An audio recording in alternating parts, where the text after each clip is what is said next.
Control Houston. Please call station for a voice check. All right, station, this is Mark Zuckerberg at Facebook. Can you hear me okay?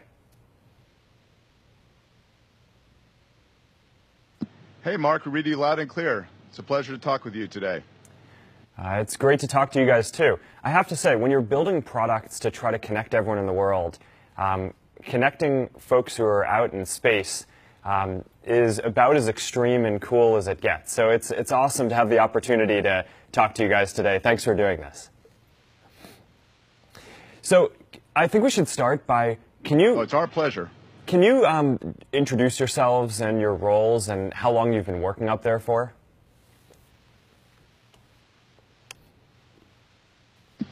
Yeah, sure. My name is Tim Coper. I'm the commander of the International Space Station for Expedition 47. Tim Peake and I arrived on the 15th of December, and we've been working up here for about 169 days. What a great place to work and live. And Tim Peake is one of our flight engineers. Jeff Williams is a flight engineer as well, just arrived a couple months ago. And this is his fourth flight in space, third time on the space station, so a great person to have on board.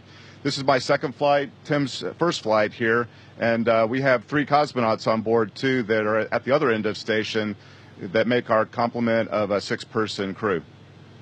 Nice. So let's start with a couple of questions here about the science that you're doing on board the space station. So what kind of research are you doing in space that we can't do anywhere else?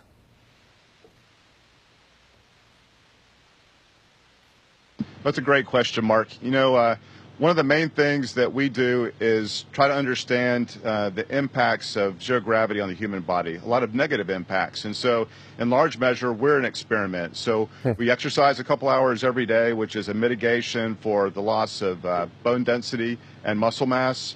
We have our eyes scanned because there's issues with your eyes as a consequence of zero gravity, and several other things that we do on board to try to make sure that when we go beyond low Earth orbit, we fully understand the implications of zero gravity on the human body. But well beyond that, we do lots of basic research up here as well, because when you remove the gravity component to a lot of physical phenomena, you learn a lot of things. So we have physical science experiments that range from combustion to fluid flow, to microbiology, and so we're learning a ton, and we expect that to pay dividends long-term in terms of benefit for our planet.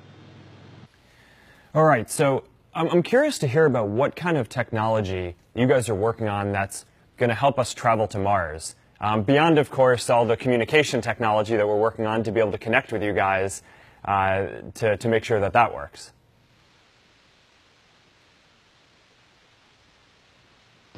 Well, I think in general, the ISS program is a big achievement in terms of the path to future exploration. I mean, just building and running and maintaining logistically, learning how to operate it day to day and for the long term, for years to come, all of that's going to support future exploration no matter where we go.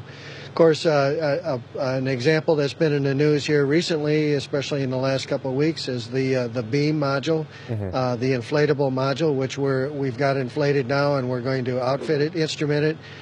It's a new technology which will, of course, allow greater volumes to be launched with fewer launches. And, of course, it's going to take a lot of volume to send a crew away from Earth, no matter where the destination is. All right, so let's take some questions from the thread. And by the way, it's awesome to see the microphone just flying around over there. That is not something that I'm used to, even in our virtual reality lab, where we can make stuff like that. We just haven't yet. So let's go to the thread. So we got a question from Hakeem, which is obviously astronauts train extensively for this kind of a mission. But is there anything in particular that you weren't expecting or that surprised you? Like the microphone?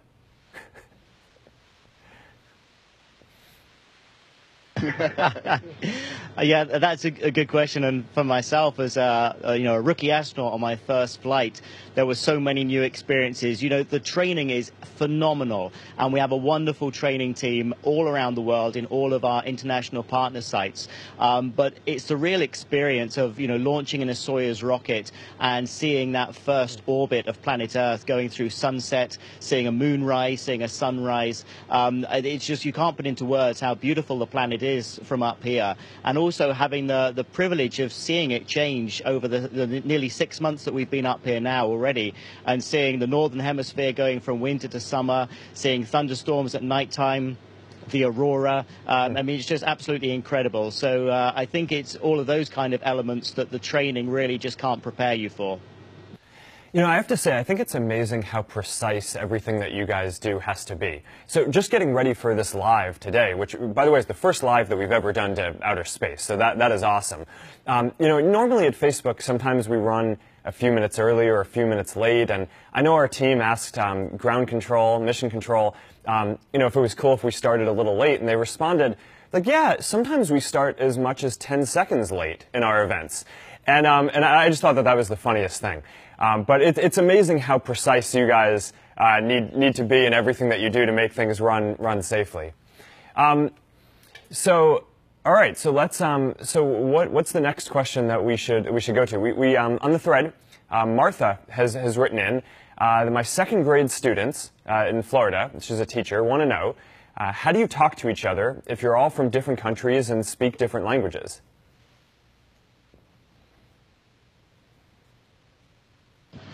We know we do speak different languages up here. Tim speaks British. We speak American. No, but seriously, we have 3 Russian cosmonauts on board, and we've had a whole host of different international astronauts up here, Japanese, Canadians, Germans, all kinds of European astronauts. And as a consequence, you know, we have to be able to communicate. But typically, when we do our training, if it's German or Japanese or Canadian or American training, we speak English. When we go to Russia, we speak in Russian. And so we all speak Russian to varying degrees of skill level. Our Russian cosmonaut friends speak English very well. And so when we get together, typically on board, you know, we'll speak either Russian or English or maybe a Ruslish, a combination of both. But it's very important for us to communicate. And in fact, that's probably the biggest aspect of our job up here, is to make sure that everybody is on board and synchronized. Just like you said, it's important to be on time and to have things done well, but that's all done through effective communication, and that's really done by us knowing each other's languages, at least Russian and English, well enough that we can train in both those different environments. Very impressive. So in addition to being top scientists and in great shape and very precise operationally, you also need to be linguists. So let's go to another question on the thread, which is a little more fun, is do food and drinks taste differently in space?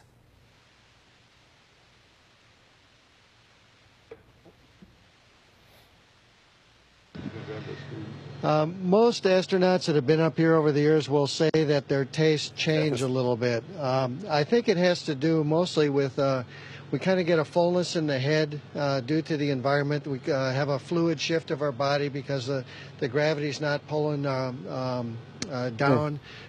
So that sometimes results in a stuffiness or whatnot. So maybe our tastes are attenuated a little bit. So most of us like to have spicier food up here. The food can taste a little bland, so we'll spice it up a little bit on our own. So I would say food does taste a little bit different. We, by the way, have a wide variety of food on board from all different countries, from the partner countries represented in all the partners. So the food up here is very, very good. And is astronaut ice cream a real thing?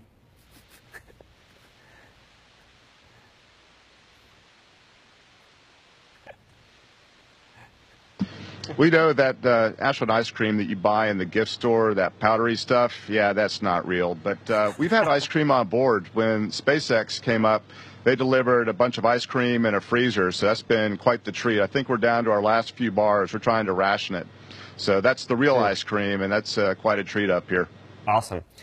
All right, so I want to make sure that we get back to our live community, because this is the first chance that we've had to stream live to space.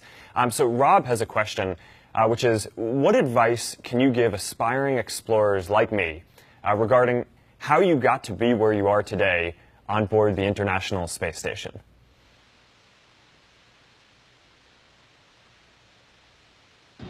You know, that's a question we get asked quite a lot. And if you look at the astronaut corps, not just in one country, but all over the world, we all come from so many different backgrounds. Some people have come from scientific, from engineering, from aviation, medical doctors, maybe teachers. The one thing that we share in common is that we're very passionate about what we do. And we've worked as hard as we can to get where we are. So to any young people who are aspiring to become an astronaut, to become explorers, or just to go into the space industry, I would say just focus on what it is that you're good at and what you enjoy, because if you enjoy something, that's what you tend to be best at. Work hard at it, be passionate about it, and you'll get where you want to go. Yeah, I agree. I think it's a lot of the same stuff for becoming an entrepreneur as well. So, one question that I have is I've heard that you guys use social networking and social technology quite a bit to communicate with people back down on Earth. And I'm curious to hear how that goes, how the internet connection works, and basically, do you have any feedback for me on how we can make the service better for you?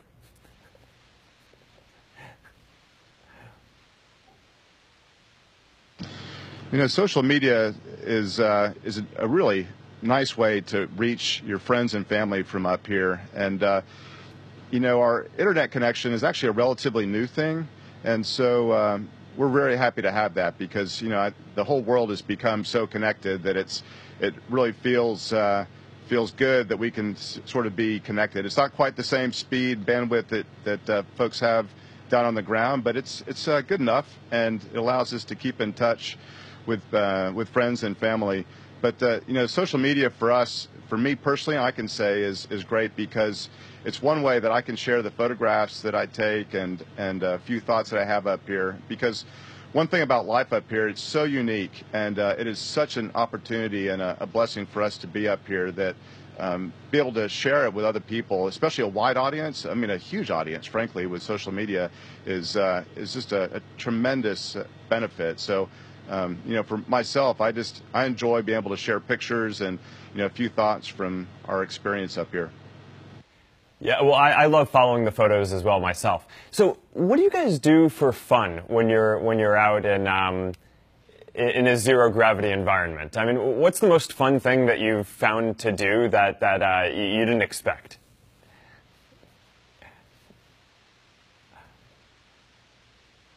Well, we do a lot of things that are fun. Actually, none of us get tired of viewing the Earth from up here, so we spend a lot of time in the windows studying all the details of the Earth. Tim talked about the different seasons and stuff that goes by, and the different lighting conditions and the weather patterns, and all the geography and the geology, and the ocean currents and thunderstorms, seeing lightning ripple across a weather system. That's a lot of fun. So we spend a lot of time in the window. Of course, you've talked about the microphone. We all can, from time to time, especially around a dinner table, play with our food in unique ways. So we all get to be kids again, and those kinds of doing those kinds of things. It's fun to play with water and weightlessness, and take a bubble of water and do different things with it. So just the weightless environment and the view, I think, are the two main areas that we have fun with. So you just fly around and flip around the space station?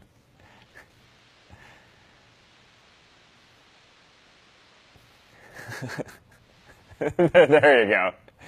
That's what I was looking for. All right. So going back to a science question for a bit, thank you guys for doing that, by the way. I think it would not have been a complete first live to space without some astronauts flipping around in zero gravity. So going back to science for a second, and you were talking about how a lot of this is experimenting on the human body to see what it can take in space. What's the longest period that any astronaut has remained in space? And what are the experiments that are being conducted geared towards future, longer space travel and exploration?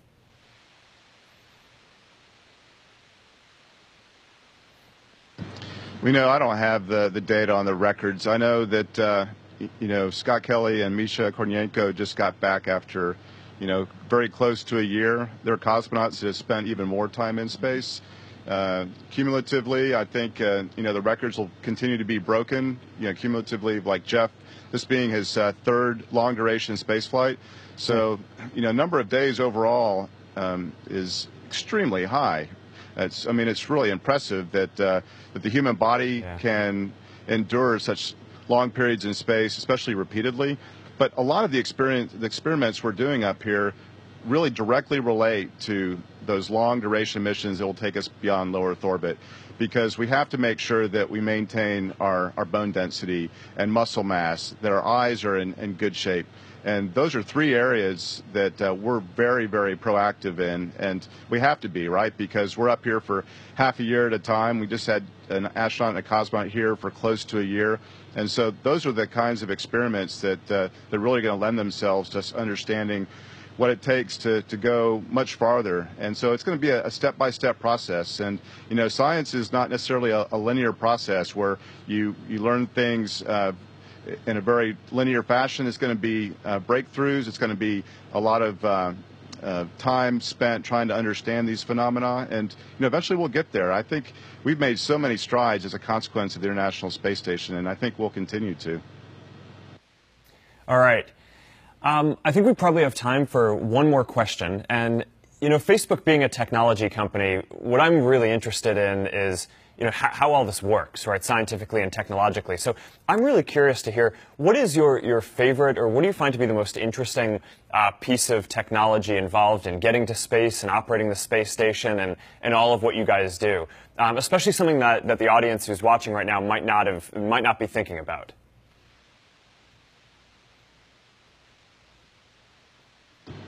Wow, that's an interesting question, because actually some of the most exciting parts of this mission have been the very basic technology. For example, the Soyuz rocket, which hasn't changed much since the 60s, but I can tell you that was a fairly exciting way to enter Earth's orbit. But of course, the space station is constantly being updated using cutting-edge technology. And we had the opportunity recently to actually use virtual reality technology around the space station, which is quite incredible, to put this, this headset on and to actually you see waypoints around the space station that remain where you put. You can use view procedures, for example, have 3D mapping of the space station, have ground mission control, being able to point things out to you. So that really has got a large potential for future operations, I think, on board, and it's something that's quite exciting. All right. Well, I just want to take a moment to thank you guys. This has been an incredible experience. It's the first Facebook Live we've ever done with people from outer space, or in outer space. And it's amazing that this worked. And so it's a testament to all of the technology and work that folks at NASA are doing, and everything that you guys are doing to make it so we can really push the frontiers of what humanity understands and can explore. So, from someone here on Earth, thank you for all of the work that you're doing. It's really important, and I hope the rest of the trip goes well and safely, and that you learn a lot of good stuff from the experiments that you're doing. Thank you so much.